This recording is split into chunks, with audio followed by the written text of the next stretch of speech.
Hello, hello, hello, everybody, and welcome to November Energy Flow Plan. And Diane, hello again. Take three. Again and again and again. So, first attempt did not record really well, so we're starting again. But you had something to rub it into everybody else's faces now that you are in some very magical location in a very um, glorious environment. Well, for me, it may not be for everyone, but certainly for me, I mean, moving to Miami from New York in the last 3 weeks and making a 20 plus year dream for this girl come true. And then, of course, for my daughter as well, it's feeling awfully good. And yes, it is 83, 84 degrees at the time of recording this, and it is November. So I will rub it in just a little bit. You just get a little bit. Yeah. Just a little something. So I know so let's rock.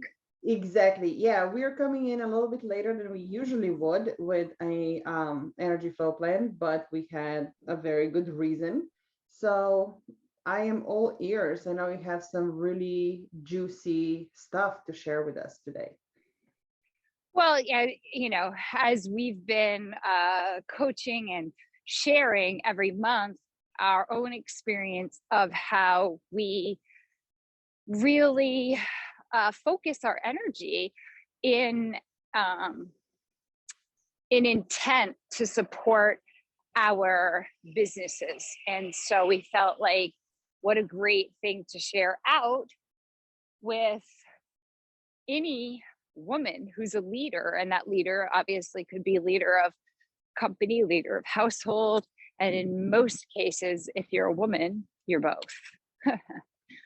But it's really, you manage yourself first. And that's really how the energy flow plan developed into something that we use as a really powerful tool in our business, because it was something that, of course, as a physiologist, was always in practice, both on the professional and personal level. And then, just a little background on, why Sara and I feel so compassionately, not just passionate, but compassionately about this, because we know how much it can support the opportunity to use all the energy that really is available to us so that we can lead not just at our best and be excellent, but also really enjoy each moment of it. So even when things are hard, you can move energy in a beneficial direction. And that is really the cornerstone of the energy flow plan. Manage self, manage home, manage enterprise. And that's just, that's the woman's wheelhouse. And the sooner we can master those three things, I feel like the more excellent we become. So November. Now, typically we kind of work with the moon cycle. So even though we kind of present this in a calendar month, the new moon came in a week ago, a little less than a week, came in last Thursday. So it's new moon, Pisces, because you always go with the opposite. For a new moon, it's always the opposite of the zodiac sign. So opposite Scorpio is Pisces. So it's watery, it's emotional, it's pretty badass. So what came through for Sara and I, and where we're at in our businesses, is this sense that our business has been going through a lot of iterations, and we're in a very exploratory phase because we are developing more context with a specific service that we offer. And so what came through very powerfully was we need to be more grounded through our agency in what this service is and not allow it to be a distraction. So what does that look like? That looks like the roots, right? The root chakra the root of a business? Does the business have stability? Does the business feel secure? Does the business feel grounded? Mm-hmm. So we were taking a real sober look at that and saying, ooh, wait, no, right? No, we don't have the stability that we want. We don't have the security that we want. We don't have that sense of grounding. And so once we started to look at it, it's like, okay, well, we could focus on really nourishing and supporting the root of this business. And already within 6 days since this new moon came in, it is just so powerful how a little attention to the root of our business has allowed us a quantum leap forward in what we're providing and how we're providing it, and feeling a sense of real kind of deep security, because we have a solid foundation from which we can really birth more, impact more. So our focus will continue to be on nourishing the root chakra, and that also means within us as the founders at the helm process this month. What are we doing to feel like all of our base needs are being met?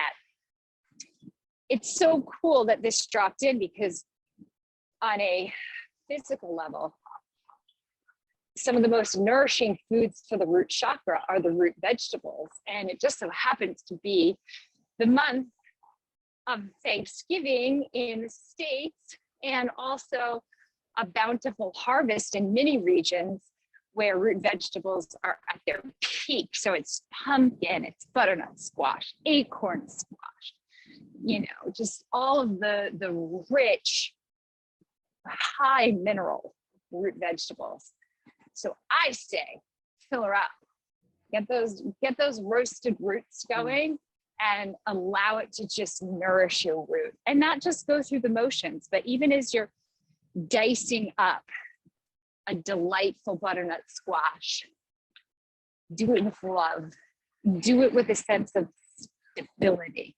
I like to sometimes use an old mantra to nourish the root while I'm preparing root vegetables, and I sing it into my root vegetables. And I just say, I am strong, I am stable, I am safe. I am strong, I am stable, I am safe. And it feels so reassuring, because the reality is no external force or person can ever make you feel secure. No amount of money in the bank is going to give you security. No job gives you security.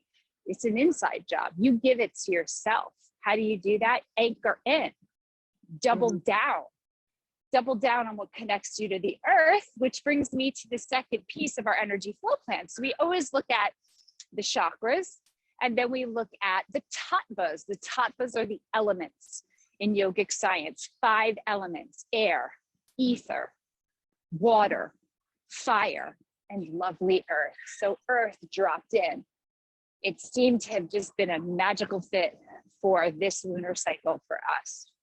And what is that earth element? What does that give us in terms of energy? Earth is a very tangible element. It is also the element of material world, right? Matter that we can see, material items, money. And when you're looking at your business, one of the things that always makes us feel insecure, as I just said, is like, oh no, cash flow. And so calling in on Mother Earth, because when you have a relationship as a human to Earth, and you see that you're one little part, you're one little drop in the ocean, right? but yet you're still a big part of that ocean. But you can surrender into or be enveloped by the earth, knowing that there's always enough money, there's always enough energy, there's always enough resources, there's always enough. Mother Earth, Earth itself is bountiful. And it's just it's an energetic shift, right, that repositions us. So what I offer is one easy tip, but of course we'll have the energy flow plan posted because Sarah's so good at making sure all of the tools are available to anybody that is interested in this kind of stuff. One tip is in those moments, and I've been personally practicing it so much the last 3 weeks because I've been in an epic adventure with a lot of balls juggling and a lot of things up in the air, a lot of unknowns. And so dropping in literally through my root chakra and sitting down on the earth and allowing my perineum, which is the base, kind of like where your butt cheeks come together.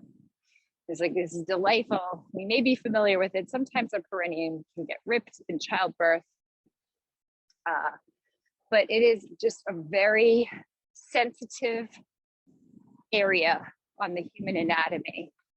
And the perineum has a need, let's say, an affinity, a magnetism to want to be connected and grounded. And most of us are so tight in our hips because of the way that we sit and way too much sitting that our hips don't open up wide enough to allow any contact with the perineum and the earth. The perineum never gets any kind of contact with, when I say earth, it could just mean the floor. But when you sit in easy pose, which is a yogic posture, which many of us old dogs used to know as Indian style, but we don't say that anymore because it's politically incorrect. But we'll say crisscross applesauce. So when you sit crisscross applesauce, you open up your hips enough that the perineum can actually touch the ground. And it instantly gives you a cascade of hormones that allow you to actually feel like I am a drop in the ocean and everything is okay. And it brings you into presence, it brings you into the moment, because in the very moment, when you can actually do that and then catch, and I say catch your breath, what an overused term that has such profound influence on our physiology. Catch your breath and keep it because it's yours. When you come into that moment, you come into that physical presence of there's no safer place to be than in the moment, because in the moment you have everything you require to be alive. It's pretty profound. So any kind of anxious freak out, I'm going sideways, I may even be having a panic attack, or any kind of neuroses like Sarah and I were talking about this morning. And even if you don't have the opportunity to like sit down, crisscross applesauce, you could do a cheat. You could literally standing, take your heel. And if you're flexible enough with your knees, bring the base of your heel up into your groin and allow it to touch your perineum. Just take a deep breath. You can't deny the cascade of hormones. You will instantly feel it, like a pressure point. And just let the body do what it does best, which is stabilize, bring everything back into harmony. You may not solve the thing that was causing you anxiety, but if you stay in freak out, I promise you will never solve the thing. The thing will only get bigger. But if you practice this and be diligent with it, which is why I love doing an energy flow plan, because it just brings you back to what are 3 things I can do to support me, my business, and my home this month? Boom. And come back to those simple things. And just, again, like Sarah and I were discussing this morning, be a disciple of yourself. And that's real self-care. Care for yourself by showing up and doing those things that will serve you so that you can serve others in the best way possible. And that brings us to the last and we look at your energetic anatomy, to which you have so much available. And we really have these 10 energetic bodies that we can develop, we can strengthen, and we can train just the same way we train our physical body. And so this month it was like, aura, boom, aura, right? Aura. Your aura is like your Glinda the Witch bubble. And I'm referring to Wizard of Oz. I find it so funny because Sarah's still never seen that movie. I know I have not. And we got to get this girl to see this movie. But most Americans will totally get the reference I just made about Glinda the Witch. Glinda the Witch from Wizard of Oz travels into Oz in a bubble. And it's a beautiful pinkish, sparkly bubble that this good fairy, good witch rolls in on. And that is really like, that's kind of like if you were to, or if I was to describe what an aura would look like, that's what I would imagine. A protective bubble and a projective bubble. That's the significance of this part of our anatomy, is that our aura protects us from things that don't serve us, let's just say, experiences or energies that don't serve us. And our aura also has a projective quality, right? Somebody with a strong aura radiates a high light from themselves. Now, you can have a very projective aura, but be permeable to other lower frequencies. So you can work on increasing your protection. Or you could have a very protective bubble, but your light is a bit dim. And that's a whole other training. For now, this is really about, okay, feeling like we're creating some stability in the business, feeling like we are connected to the earth as a whole and all of the resources that are available. And now projecting from the business what we're doing. Are we clear? Are we aligned? Are we in the highest possible frequency that is in integrity? How do we know that? Because our heart and mind are coordinating in effort. And it feels, you feel driven, you feel energized, you feel focused, you feel authentic. It's a feeling. And you convey that in your messaging. And that's auric projection. How can we be protected better? It really is so, in my opinion, tied to how we're developing that stability and really working on nourishing the root. So strengthening exercises I offer for the aura are actually pretty physical. And I do share some of those in the energy flow plan.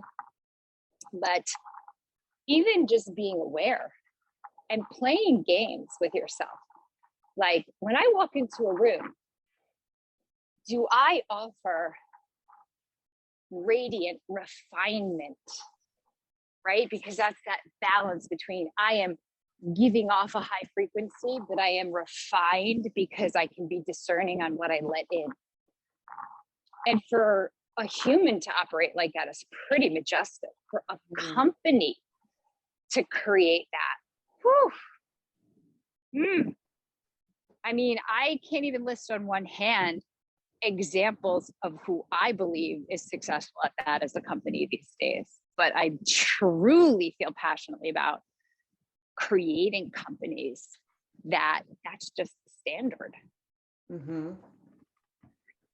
We project our message in total authenticity, and yet we are protecting ourselves from what does not serve us within our sector, within our industry.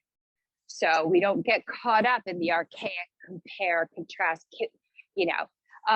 even just to compare yourself to the competition in any kind of I got to do what they're doing in order to succeed way never ends well. But we're so trained to do that. Instead of, hey, I can take that information in, I can use it as a really powerful benchmark, right? That's protection. Mm-hmm. Oh, So go ahead. that's what I got. That's what I got, sister. I love this so much, and I'm gonna offer that we continue right on the topic of projecting and the archaic way of doing things, because it has always been done that way, because wherever we turn it is being done that way. And it's so fitting that I'm experiencing a lot of that in my personal life with my kid in school. Yeah. This rub chub when it comes to, but this has always been done that way, and okay, great, I love that. However, this is not what fits my child. And I know, as Elite Mystic Agency, this is where we come into people's lives, people's homes, people's enterprises, to help them reimagine, rebuild, redesign, if you will, all the new ways of living, leading. And one thing that really comes through on the more pragmatic part here is the word luxuriating, right? That you have mentioned also a couple of times through the energy flow plan. And I just want to offer something to the audience that, luxuriating, luxury, I would offer that, again, you take a moment and you redefine, what does that even mean to you? A lot has been changing. We are going through so many levels and layers of change on personal and professional levels, as a society, as a humanity. And that gets to be one of the things that you look around and you look inwards and like, what is really luxury for me? You don't have to subscribe to a definition of luxury as somebody else is portraying. And once you give yourself this freedom, this creative license to be really defining it for yourself, November, word no is such a big part of giving yourself this luxuriating experience, because you get to say no to things that don't nourish you. You get to say no to um, anything and everything and anyone, if you're really bold. Um, in that same sentence, there's also a caveat, when we're talking about creating an experience and working towards desired outcome. Oftentimes, especially us women, we tend to wait for that thing to materialize before we can enjoy it, wait for having everything else done so we can deserve to desire certain things, and to give ourselves permission to just leave things unfinished so that we get to feel good, even if it's for like 20 minutes or so. That feels like totally counterproductive. So I would also invite that you say no to all those established practices, self-talk, programming, and really start putting yourself in a space where you create the luxury within yourself first. You get to feel it first. And as you're saying no to things that are just not in alignment, it's going to be so much easier for you to start recognizing things that already are there, that nourish you, that support you. And it's going to become so much easier for you to even call in new things, new people, new experiences that continuously elevate you. So I just felt that that had to be expressed, because there is no one right or wrong way, at the end of the day, like Diane has said. And even when it comes to the energy flow plan itself, I just want to make this one more invitation. If you're listening to this, we are making a couple of changes. This kind of recording used to be available only on the inside, so to speak, behind the subscription wall. But now we're making this particular recording available to hopefully, with the intention to illustrate, to demonstrate of what energy flow plan is, and what we are inviting you into. If you want to create your own, we're going to have a link somewhere around this video where you can get your own blueprint, your own worksheets. There's going to be a video where Dianne walks you through everything step by step of how you create your own. And also, if you want, ask us about how we, Dianne and I personally, can create one for you. So it's not just you're going to do it for yourself. We will do it for you and with you, which is going to be a whole next level. So if that's what is interesting to you, let us know. Ask us why, and we'll go from there. Yes. Amazing. And I love the reflection on luxuriating, because it is so relevant, Sara. Everything you said is really about this aura, and saying no is a protection. And the aura in tantric numerology is this number 7, and seven is lucky 7, and 7 is really about luxury. And it's giving yourself and again, like you said, it's whatever you define it as, but up level and upgrade in whatever way you can this month. Even if it's like, I'm going to adorn myself in a new pair of earrings, or an old pair of earrings that I haven't worn in a while, because nobody's going anywhere for 2 years, and maybe we just stop wearing jewelry, put some lipstick on because we didn't for 2 years because we had masks on. And whatever that is, that it allows you to just feel a little bit more decadent, a little bit more opulent, this like create that air of elegance and beauty about yourself. That is projective power. And the projective power of a woman is, let's just say, substantial. But we forget, because like you said, Sara, we're always constantly like, for every reason we can go to, trying to dim that. So we say, turn it up this month. You're saying no to some things, you're going to have some space to say yes to some stuff too. Exactly. All right. Love it. Okay, so I feel closure. Me too. So we're going to stop the recording right there. And again, for anybody in the audience, there's a link where you can get your own worksheets. And if you want to co-create this whole experience with us, just all you have to do is ask. Sending you love. Boom.